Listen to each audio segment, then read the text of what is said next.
For our next story, let me take you back 30 years. The 90s were a momentous era. Economies were booming, the internet was bringing the world together, growth was the name of the game, but it was an unsustainable growth. So what did the leaders of the world do? They huddled together in Brazil. The 1992 Earth Summit at Rio de Janeiro was one of its kind. Countries came together, they agreed that resources were being exploited, climate action was the new chant. Thus began an international cooperation to tackle emissions.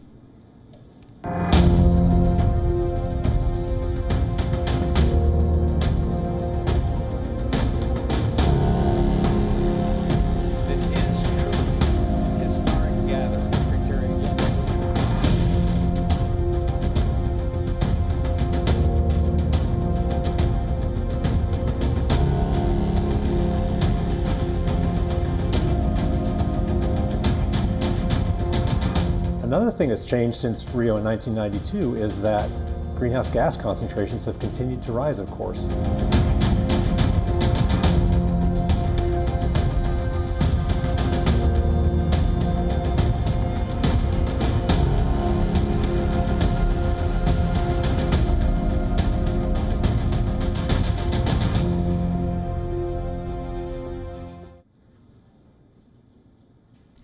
The Earth Summit was an important precursor to COP1. Today, the COP26 summit is underway. The coveted climate summit of our era, as many call it. But that's the thing with these summits. They promise a lot, they deliver very little. COP, by the way, stands for Conference of Parties, COP. It's an annual meeting of 197 countries. It is meant to discuss climate solutions. Since its inception, the COP has been failing to deliver, and I'm not the only one calling it a charade. The UK Prime Minister agrees. No one conference could ever change that. If summits alone solved climate change, then we wouldn't have needed 25 previous COP summits to get where we are today. The main goal is to deliver on the Paris promises, a pledge to cut down greenhouse emissions. The goal was to keep the planet from heating up more than 1.5 degrees. But the problem is, we are far away from that. Even in the best case scenario, temperatures will rise well above 2 degrees, and this is the best case scenario. This time, failure is not an option. So, as we open this much anticipated climate conference, we are still heading for climate disaster. Young people know it. Every country sees it. Small island developing states and other vulnerable ones live it. And for them, failure is not an option. Failure is a death sentence. Here's what else leaders plan to achieve over the next 11 days. 1. Protect communities and natural habitats. 2. Mobilize finance with an eye on climate change. 3. Cooperate and work together on climate action. And of course, try and achieve the much talked about net zero emission. Will the leaders be able to deliver? Well, that's a billion-dollar question right there. The official website of COP26 says it is uniting the world to tackle climate change. Glasgow is the moment for countries to update their plans. What are the plans? Developed countries want developing nations to pay for climate change. They want to shrug off their historical responsibility.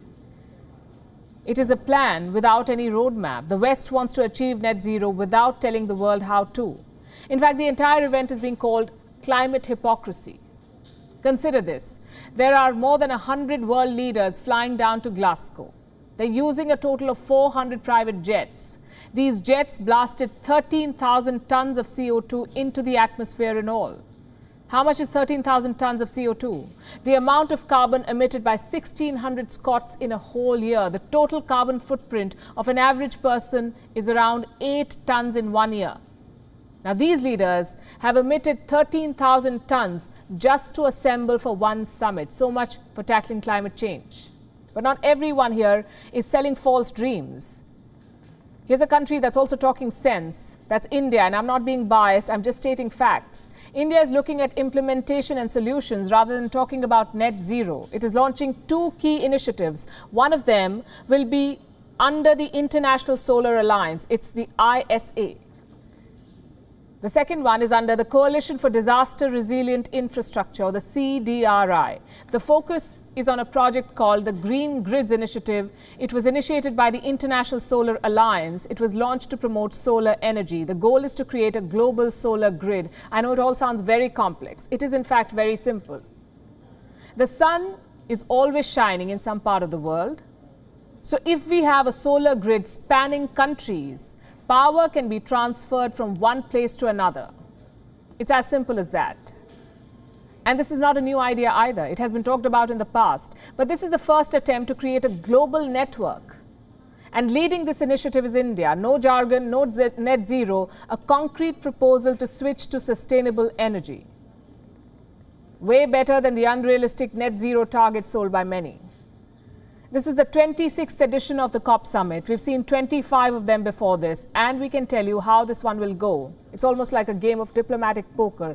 The rich will have a heavy hand against the poorer nations. Climate villains will be called out. Speeches will include chants of net zero. Proposals will be drawn. They will be met with counter proposals. Negotiations will break down. At the end of it, all we may have is a lofty statement. But let me remind you something tonight. The time for climate action is now, as all of these leaders also keep saying. This very moment, today, not 2 weeks of political haggling later. WION is now available in your country. Download the app now and get all the news on the move.